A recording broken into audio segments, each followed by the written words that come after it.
नीलाचल निवासाय नित्याय परमात्मने बलभद्र सुभद्रा नाम जगन्नाथाय ते नमः।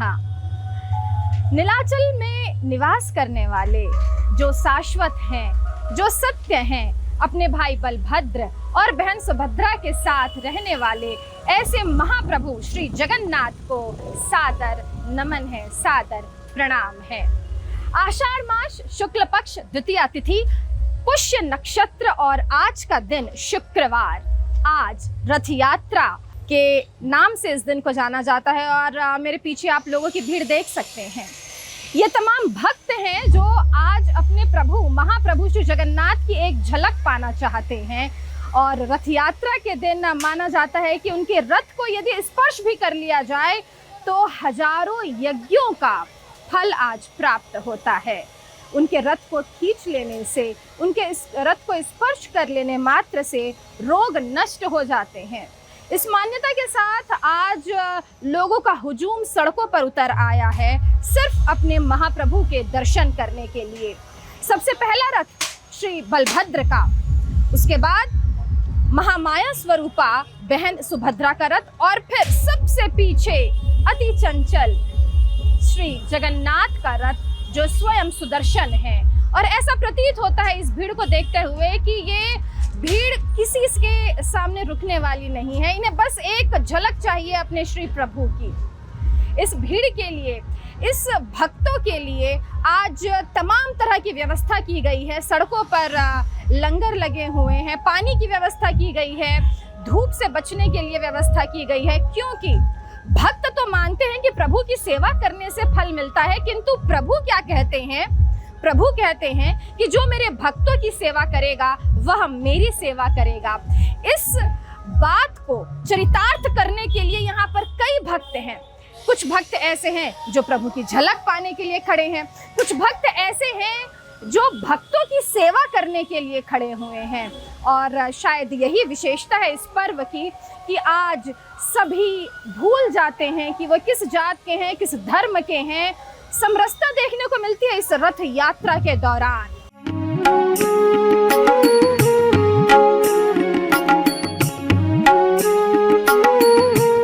नीलाचल निवासाय नित्याय परमात्मने बलभद्र सुभद्राभ्याम जगन्नाथाय ते नमः। जो भगवान नीलाचल में निवास करते हैं, जो शाश्वत और परमात्मा हैं, जो अपने भाई बलभद्र और बहन सुभद्रा के साथ हैं, उन भगवान जगन्नाथ को मेरा सादर प्रणाम है। आज आषाढ़ मास शुक्ल पक्ष द्वितीया तिथि, पुष्य नक्षत्र और दिन शुक्रवार है। भगवान जगन्नाथ अपने भाई बलभद्र और बहन सुभद्रा के साथ जगत के भ्रमण पर निकले हैं। विशेष समय में जब जग के नाथ जगन्नाथ निकलते हैं तब भक्तों का उत्साह देखते ही बनता है। भारत के तमाम छोटे बड़े शहर, गांव, कस्बे उड़ीसा राज्य के पुरी नगर के तर्ज पर हर वर्ष एक अनूठे और विशाल धार्मिक उत्सव के साक्षी बनते हैं, जिसे जगन्नाथ रथ यात्रा के नाम से जाना जाता है। यह पर्व हिंदू धर्म की समृद्ध परंपरा, भक्ति और सामाजिक समरसता का प्रतीक है। इसका मुख्य उद्देश्य भगवान जगन्नाथ का अपने भक्तों के बीच वार्षिक भ्रमण है। आज जगन्नाथ महाप्रभु का रथ यात्रा है और इस उपलक्ष्य में मैं समस्त छत्तीसगढ़ वासियों को रथ यात्रा की बहुत बहुत बधाई शुभकामना देता हूं और महाप्रभु जगन्नाथ जी बलभद्र स्वामी और सुभद्रा माता से आशीर्वाद मांगते हैं, उनसे प्रार्थना करते हैं कि छत्तीसगढ़ में खुशहाली हो, सबके घर में सुख समृद्धि हो।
आज के दिन भगवान अपने भाई बहन के साथ विशाल रथ पर सवार हो नगर भ्रमण पर निकले हैं। यात्रा का गंतव्य गुंडीचा मंदिर है, जिसे रानी गुंडीचा ने बनवाया था।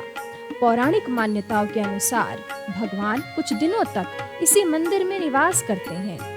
आज भक्तगण न केवल रथ को खींचकर महाप्रभु को सम्मान देते हैं, बल्कि सजीव भक्ति का दर्शन भी करते हैं।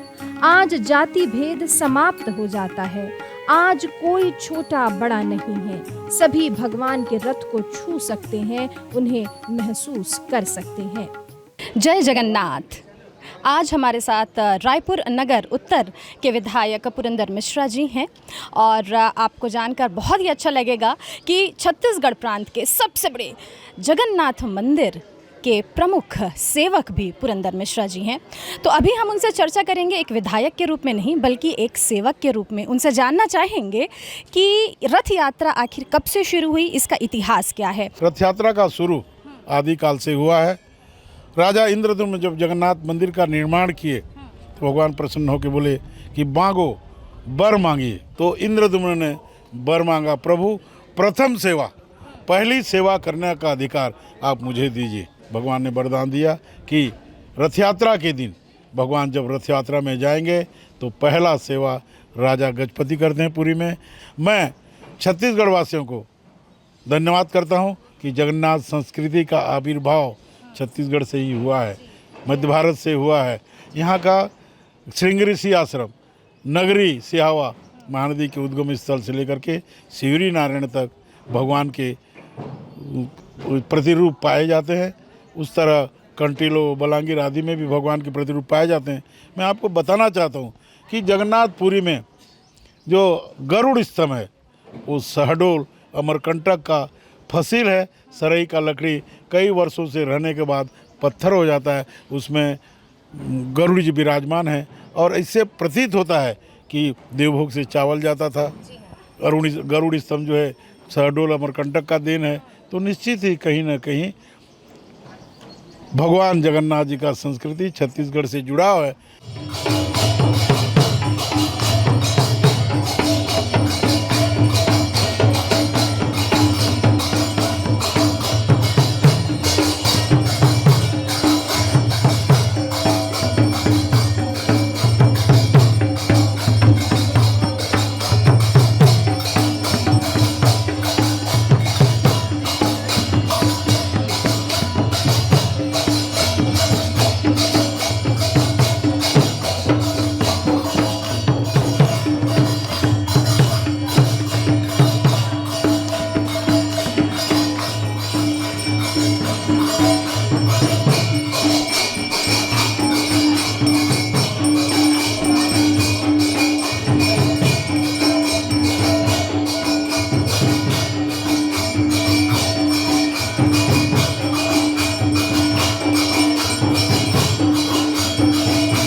भगवान जगन्नाथ की यह यात्रा देवशयनी एकादशी से पहले समाप्त हो जाती है, क्योंकि इसके बाद वे चतुर्मास के 4 महीनों के लिए योग निद्रा में लीन हो जाते हैं। यह समय आध्यात्मिक साधना, संयम और सेवा का माना जाता है। रथ यात्रा केवल एक धार्मिक आयोजन नहीं, बल्कि एक जीवंत सांस्कृतिक उत्सव है। इसमें देश विदेश से लाखों श्रद्धालु और पर्यटक भाग लेते हैं। विदेशी श्रद्धालु इसे पुरी कार फेस्टिवल के नाम से भी जानते हैं। यह पर्व न केवल भक्ति की शक्ति को दर्शाता है, बल्कि यह सामाजिक एकता, समर्पण और सांस्कृतिक धरोहर का अनुपम उदाहरण भी है। भगवान जगन्नाथ का रथ 45 फुट ऊंचा और 35 फुट लंबा है, जबकि बलभद्र जी का रथ 44 फुट और सुभद्रा जी का रथ 43 फुट ऊंचा होता है। भगवान जगन्नाथ जी के रथ में 16 पहिए, बलभद्र जी के 14 और सुभद्रा जी के रथ में 12 पहिए होते हैं। ये रथ हर साल नए बनवाए जाते हैं। और आपको बता दें कि मंदिर के सिंह द्वार पर बैठकर भगवान जगन्नाथ रथ यात्रा पर निकलते हैं। रथ बनाने की पूरी प्रक्रिया में लोहे की कील नहीं लगाई जाती, केवल लकड़ी के खूंटों और जोड़ का उपयोग किया जाता है। भगवान जगन्नाथ के रथ को गरुड़ ध्वज या नंदी घोष, बलभद्र जी के रथ को ताल ध्वज और सुभद्रा जी के रथ को पद्म रथ या दर्प दलन कहा जाता है। भगवान जगन्नाथ का रथ लाल पीला, बलभद्र जी का रथ लाल हरा और सुभद्रा जी का रथ लाल काला होता है।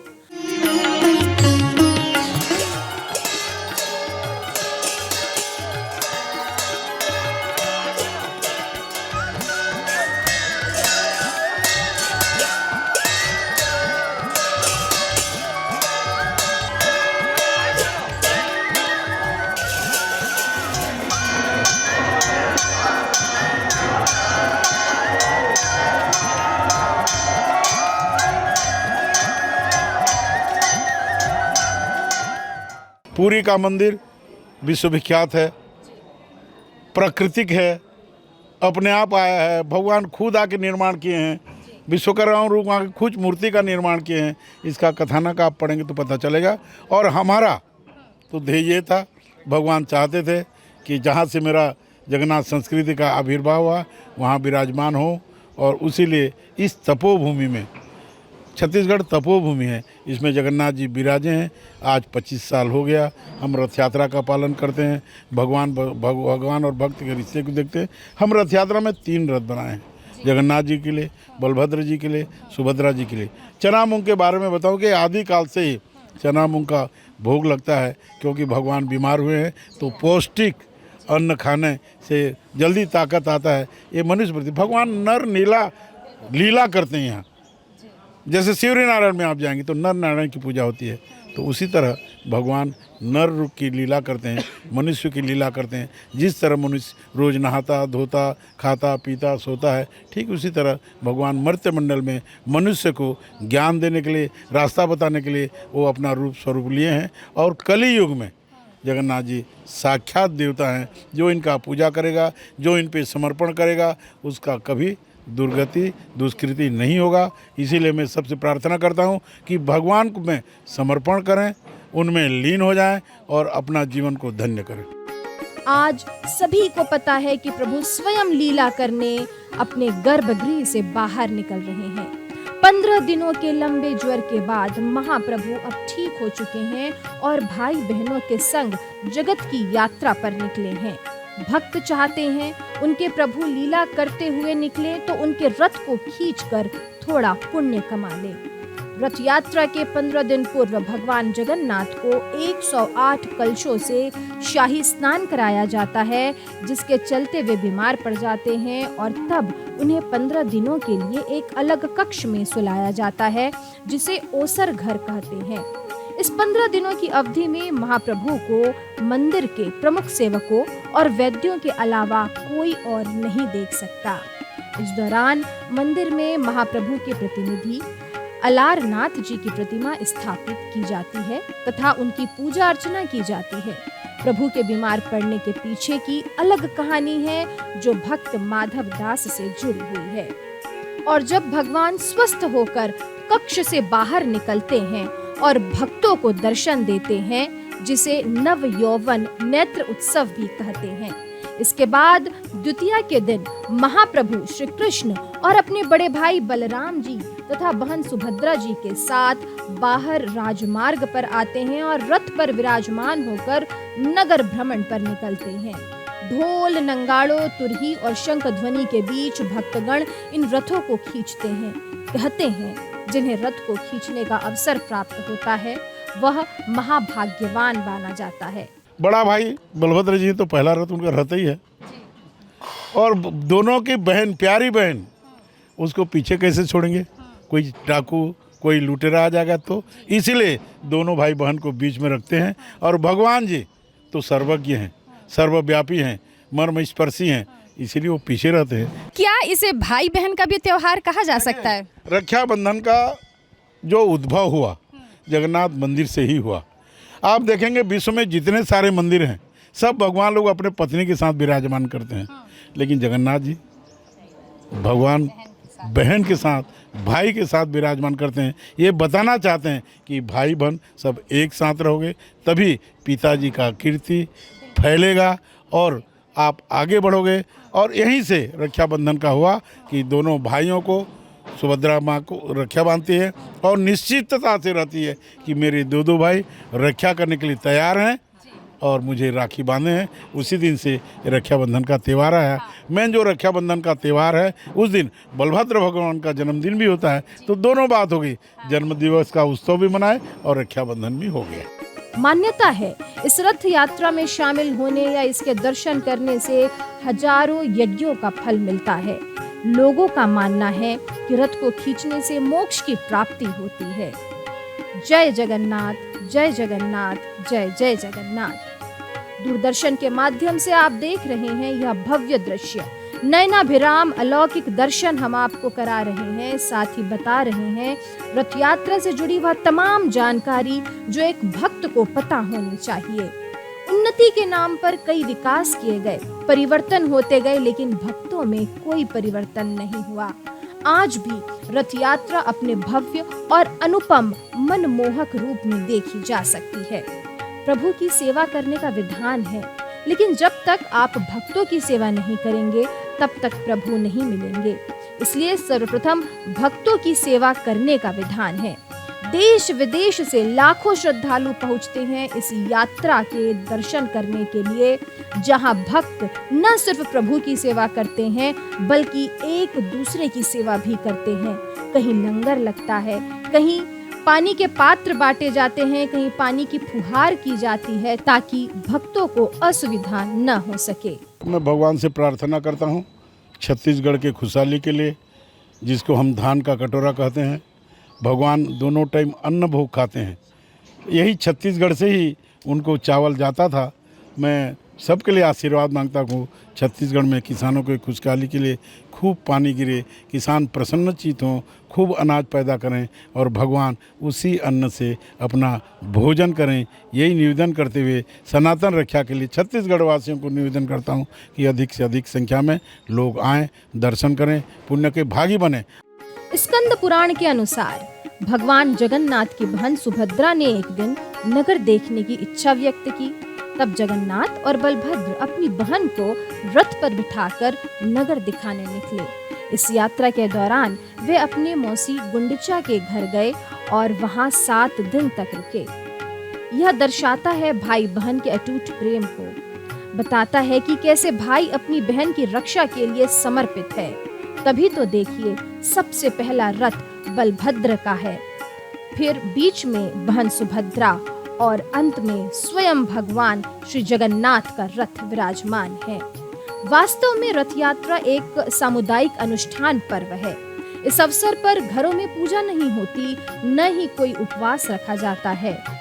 एक अहम बात यह है कि इस दिन कोई जाति भेद यहाँ देखा नहीं जाता।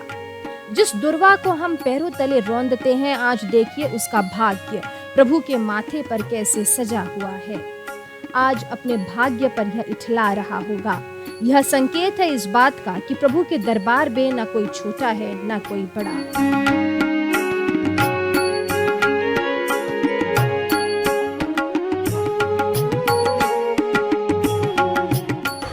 रथ यात्रा के दिन प्रभु निकल चुके हैं रथ यात्रा पर। जगत के दर्शन करने के लिए, अपने भक्तों के दर्शन करने के लिए महाप्रभु निकले हैं। देखिए कितनी सुंदर लीला है प्रभु की। भक्त निकले हैं सड़कों पर महाप्रभु के दर्शन करने के लिए, और महाप्रभु निकले हैं गर्भगृह छोड़कर अपने भक्तों के दर्शन करने के लिए। दूरदर्शन परिवार आज आप सभी की तरफ से महाप्रभु से यही कामना करता है, यही प्रार्थना करता है कि आप सभी की मनोकामना पूरी हो जाए। यह यात्रा गुंडीचा मंदिर में समाप्त होगी, किंतु 10 दिन के बाद जब महाप्रभु वापस गर्भगृह में लौटेंगे, वह नज़ारा भी मनोरम होगा, अद्भुत होगा, और उसकी जानकारी भी दूरदर्शन आप सभी तक पहुंचाएगा। लेकिन फिलहाल पूरी टीम को दीजिए इजाज़त। नमस्कार।